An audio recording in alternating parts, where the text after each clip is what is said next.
చాలా మంచి ప్రశ్న, చాలా మంచి ప్రశ్న. అర్థమైంది ప్రశ్న, అర్థం. చాలా మంచి ప్రశ్న మీరు అడిగింది, తొందరపడదు. చాలా మంచి ప్రశ్న. ఎందుకంటే మేము కూడా భూములు అమ్మినాం. మాకంటే ముందు కాంగ్రెస్ వాళ్ళు అమ్మినాం, అంతకంటే ముందు టీడీపీ వాళ్ళు అమ్మినాం. ప్రభుత్వానికి పన్నేతర ఆదాయం కోసం ఏ ప్రభుత్వానికైనా ఇవాళ తప్పే పరిస్థితి లేదు. ఇక్కడ ప్రజల మీద పన్నులు పెంచలేము, మరి పన్నేతర ఆదాయం కావాలి, రాష్ట్రం సంపద పెరగాలి, ప్రజలకు పంచాలి. మేమేం చేసినాం బ్రదర్, నువ్వు చెప్పిన అన్ని కరెక్టే. ఏది ఈడమ్మినరు ఆడమ్మినరు 4 పేర్లు చెప్పినావు కదా, అక్కడ కరెక్టే మేము అమ్మినాం. కానీ ఎవరు అమ్మినరు దాన్ని? రాష్ట్ర ప్రభుత్వ సంస్థ అయిన హెచ్ఎండిఏ అమ్మింది, టీఎస్ఐసి అమ్మింది. మేము మధ్యలో ఉన్న బ్రోకర్ తెచ్చి 170 కోట్ల కమిషన్ ఇచ్చి వాడి చేతుల్లో భూమిని తాకట్టు పెట్టిన పరిస్థితి మేము చేయలేదు కదా. మేము అమ్మింది ప్రభుత్వ సంస్థ టీఎస్ఐసి, ప్రభుత్వ సంస్థ హెచ్ఎండిఏ. అంతేగాని మధ్యలో ఉన్న బ్రోకర్ని తెచ్చి. నేను అడుగుతున్నా బ్రదర్, మీరు ఆలోచన చేయండి. 10,000 కోట్ల రుణానికి 170 కోట్ల కమిషన్ ఇస్తారా ఎవడన్నా ప్రపంచంలో బ్రోకర్కు? అంటే 1.7%, బ్రోకరేజ్ 1.7%. నేను ఇంకొకటి అడుగుతున్నా. ఇప్పుడు భూమి మీద అనుకోండి, ఉదాహరణ మీదే భూమి అనుకోండి.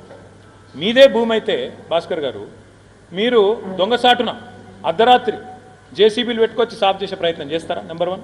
పోనీ మీదే భూమి అనుకో, సీదా అమ్ముకోవచ్చు కదా ఆవిడ నాపిండా నీ భూమి అయితే. మరి దాన్ని మళ్ళీ తాకట్టు పెట్టే కర్మ ఎందుకు వచ్చింది? ఇదంతా ఎందుకు జరిగింది అంటే వీళ్ళకు పూర్తిగా తెలుసు ఆ భూమి అటవీ భూమిగా గుర్తించబడుతుందని తెలుసు. కానీ ఆ భూమి మీద పైసలు ఎట్లైనా తీసుకురావాలి, ఆ భూమిని ఎట్లైనా లిటిగేషన్లు ఇరికియాలని చెప్పి ఒక బ్రోకర్, బాంబే బ్రోకర్ను ఒక బీజేపీ ఎంపీ తీసుకొస్తే ఆ బీజేపీ ఎంపీ ఈ ముఖ్యమంత్రి ఇద్దరు కలిసి మరి ఆ భూమి కోసం 170 కోట్ల లంచం కమిషన్ రూపంలో ఆ బ్రోకర్కి ఇచ్చి 10,000 కోట్లు తెచ్చుకున్నారు. భూమిని తాకట్టు పెట్టింది బీకన్ అనే సంస్థకు, అకౌంట్ చేసింది ఐసిఐసిఐ బ్యాంకులా. నేనేమంటున్నా అంటే మేము భూములు అమ్మినామంటే మేము అమ్మింది టీఎస్ఐఎస్సి ద్వారా, మాకు బ్రోకర్లను పెట్టలే, ఎవరికి కమిషన్ ఇయ్యలే, ప్రజల పైసలు. తప్పు ఎంపీ గారు ఎవరో నేను చెప్తా, ఎప్పుడు చెప్తా అంటే ఆ ఎంపీకి కొంత సాయం చేస్తాను రేవంత్ రెడ్డి చెప్పిండు. ఇలా ఫ్యూచర్ సిటీలనో ఆడనో ఈడనో ఆ ఎంపీకి కొంత సాయం జరుగుతుంది. అది జరిగినాక కాగితంతో సహా బయటకు వచ్చి ఈ ఎంపీ, ఈయన బ్రోకరు, ఈ బ్రోకరేజు, ఈ ముఖ్యమంత్రి, ఈయన వీళ్ళ పాత దందాలు అన్నీ బయట పెడతా. మీరు జర్ర ఓపికగా ఉండండి.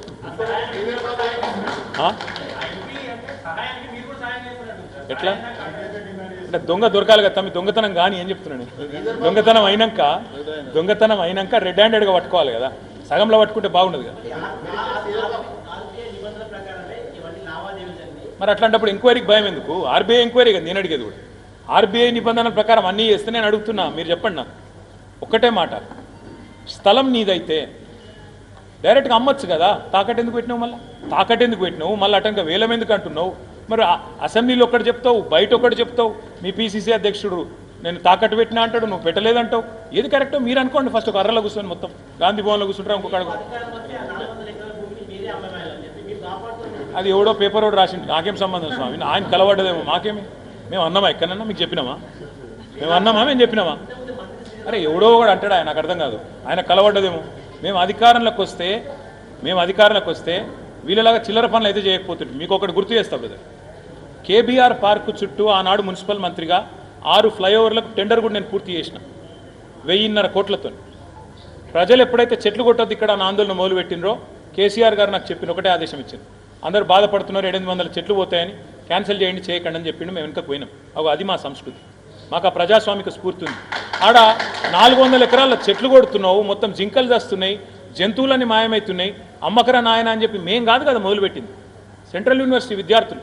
ఆ విద్యార్థుల్లో బ్రదర్ మీకు ఒకటి తెలవాలి, 75-80% మంది మన రాష్ట్ర పనులు కూడా కాదు, వాళ్ళు వేరే రాష్ట్రాల పిల్లలు. చదువు పూర్తి చేసినాక ఇక్కడికి వెళ్ళిపోతారు, వాళ్ళు ఈడ ఉండను కూడా ఉండరు. వాళ్ళకున్న సోయి మనకు ఉండొద్దా? మన ప్రభుత్వానికి ఉండొద్దా? ఎంతసేపు రియల్ ఎస్టేట్ బ్రోకర్ లెక్కన ఆలోచించాలా ముఖ్యమంత్రి గారు? అప్పుడప్పుడు మనసున్న మనిషిలాగా ఆలోచించొద్దా? ఇది మా వాదన.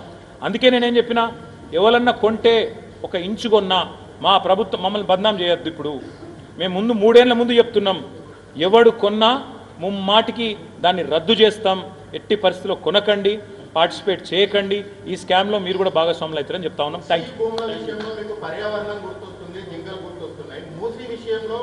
ఎందుకు మీరు మూసిని మాత్రం వద్దంటున్నారు? పర్యావరణం దెబ్బతింటుంది, మేము పర్యావరణాన్ని బాగు చేస్తాము. మూసి విషయంలో పర్యావరణం ఒక నీతి, హెచ్సి విషయంలో ఇంకో నీతి అని చెప్పేసి అసలు ఇతర కాంగ్రెస్ నేతలు అంటున్నారు. బాబు శ్రీధర్ బాబుకి ఏమైనా చెప్తే కదా ముఖ్యమంత్రి. మూసీలు ఏం జరుగుతుందో తెలుసా శ్రీధర్ బాబు? 1,50,000 కోట్ల కుంభకోణం జరుగుతుంది. ముఖ్యమంత్రి గారు 180 లక్షలు. నేను ఒక్కటి అడుగుతున్నా భాస్కర్, మీరు చెప్పండి నాకు, 6 గ్యారంటీలకు పైసలు లేవట, తులం బంగారంకు పైసలు లేవు, పిల్లలకు ఫీజు రీంబర్స్మెంట్కు పైసలు లేవు, పంచాయతీలకు పైసలు లేవు, పెన్షన్లు పెంచేందుకు పైసలు లేవు, రైతులకు రుణమాఫీ చేయడానికి పైసలు లేవు, రైతు బంధు ఇచ్చేందుకు పైసలు లేవు, రైతు కూలీలకు ఇచ్చేందుకు పైసలు లేవు, కౌలు రైతులకు ఇచ్చేందుకు పైసలు లేవు, అసలు మొత్తం మహిళలకు 2500 ఇచ్చేందుకు పైసలు లేవు. కానీ 1,50,000 కోట్ల రూపాయలు మూసీని ఎవరిని ఉద్ధరించేందుకు మూసీ చేస్తావు? నువ్వు ఇచ్చినావా? ఎన్నికల మేనిఫెస్టోలు చెప్పినావా? 100 రోజుల్లో చేస్తా అని చెప్పినావా? 100 రోజుల్లో ముందు చేస్తా అన్నవి చెయ్యి. మూసీ పర్యావరణం ఎవడు అడ్డుకుంటున్నాడు? అక్కడ స్థానికంగా ఉండే ప్రజలు అడ్డుకుంటున్నారు. అక్కడ స్థానికంగా ఉండే ప్రజలు ఏమంటున్నారు? ఎవడు అడిగింది నిన్ను చేయమని అడుగుతా ఉన్నారు. ఇంకోటి మీకు తెలియదు, నా మాట దయచేసి ఒకసారి వినండి, అర్థం చేసుకోండి. మూసీలో 100%, హైదరాబాద్లో 100% సివరేజ్ ట్రీట్మెంట్ చేసిందే మేము, మా ప్రభుత్వం. నువ్వు కొత్తగా వచ్చి చేసేదేం లేదు. గోదావరి నీళ్ళు తీసుకొచ్చి గండిపేటలో పోయాలి, దానికి కావాల్సింది 1,100 కోట్లు. దానికి 1,50,000 కోట్లని ముఖ్యమంత్రి స్కామ్ చేస్తుంటే చూస్తూ ఊరుకోవాలా? 1,50,000 కోట్లు ఢిల్లీకి మూటలు కట్టి పంపుతానంటే చూస్తూ ఊరుకోవాలా? అందుకే ఈ భూముల విషయం కాదు, అల్టిమేట్గా నేను అనేది ఏంటంటే వీళ్ళు ఏ రకమైన అవినీతి స్టార్ట్ చేసినా దానికి చెక్కు పెడుతున్నది మేము బీఆర్ఎస్. కానీ బీజేపీ ఎక్కడుందండి? ఎందుకు అమృత్ స్కామ్ జరిగిందని మేము చెప్తుంటే బండి సంజయ్ మాట్లాడాడు, కిషన్ రెడ్డి మాట్లాడాడు. అమృత్ స్కామ్ నేను సీదా పోయి కేంద్ర మంత్రి గారికి ఆధారాలు ఇస్తే రక్షణ గోడలాగా, రక్షణ కవచంలాగా రేవంత్ రెడ్డికి ఇవాళ సహాయ మంత్రి గారు సహాయంగా నిలబడ్డాడు. అట్లే ఇవాళ హెచ్సియు విషయంలో వెంటనే ఇన్వెస్టిగేషన్ ఆదేశించండి. మీరు నిజంగా బీజేపీ కాంగ్రెస్ ఒకటి కాకపోతే వెంటనే ఆదేశించండి, వెంటనే ఆర్బీఐని, సివిసిని, సిబిఐని రంగంలో దించండి. అట్లాగే సుంకిశాల, అట్లాగే ఎస్ఎల్బీసీ. ఎక్కడ పోయింది మీ ఉత్సాహం? ఎక్కడ పోయింది ఎన్డీఎస్ఏ? ఎందుకు రాదు అంటే బీఆర్ఎస్ ఉన్నప్పుడు చిన్న ప్రమాదం జరిగినా ఉరుక్కుంటూ వస్తారు. బీఆర్ఎస్ ప్రభుత్వం ఉన్నప్పుడు గుర్తుందా గవర్నర్ గారు ఎట్లా వ్యవహరిస్తున్నాను? ప్రతి చిన్నదానిలో దొరుకుతుండే, ప్రతి చిన్నదానిలో కాలాల్లో కట్టబెడుతుండే. మరి 16 నెలలుగా గవర్నర్ లాపతా ఎందుకు అంటే ఇవాళ బ్రహ్మాండంగా వారు పూర్తి స్థాయిలో ఒకరికొకరు అండర్స్టాండింగ్ ఉన్నారు. 80% ఇప్పటికే కంప్లీట్ అయిన కరీంనగర్ మానేరు రివర్ ఫ్రంట్ని రేవంత్ రెడ్డి చేయడు, బండి సంజయ్ అడగడు. అంటే వాళ్ళకి కావాల్సిన పనులేమో కలిసి చేసుకుంటారు. ఎక్కడెక్కడ ఏం చేయాలా చీకట్లో కూర్చొని చేలు కలుపుకునే కాడ కలుపుకుంటారు, చేసుకునే పనులు చేసుకుంటారు. కానీ ప్రజలకు సంబంధించిన అంశాలు, రైతు బంధు ఇవ్వకపోతే అడగరు, రుణమాఫీ రాకపోతే అడగరు, నెలకు 2,500 ఏమని అడగరు, 6,000 గ్యారంటీ 6 గ్యారంటీ లేదని బీజేపీ ఒక్కడు మాట్లాడాడు. ఎంతసేపు కేసీఆర్ని తిట్టాలి, మా పార్టీని తిట్టాలి తప్ప రేవంత్ రెడ్డి మీద నోరెందుకో లేవది. ఎందుకు వాళ్ళ ప్రభుత్వం మీద ప్రధానమంత్రి వచ్చిండు కదా. RR ట్యాక్స్ అని ఎవరు మాట్లాడింది? మొదలు రాహుల్ రేవంత్ ట్యాక్స్ అని. మరి ఎక్కడ పోయింది ఇవాళ మోడీ గారి స్వరం? ఎందుకు మూగపోయింది బీజేపీ? ఎందుకు విచారణకు ఆదేశిస్తలేరు రేవంత్ రెడ్డి మీద?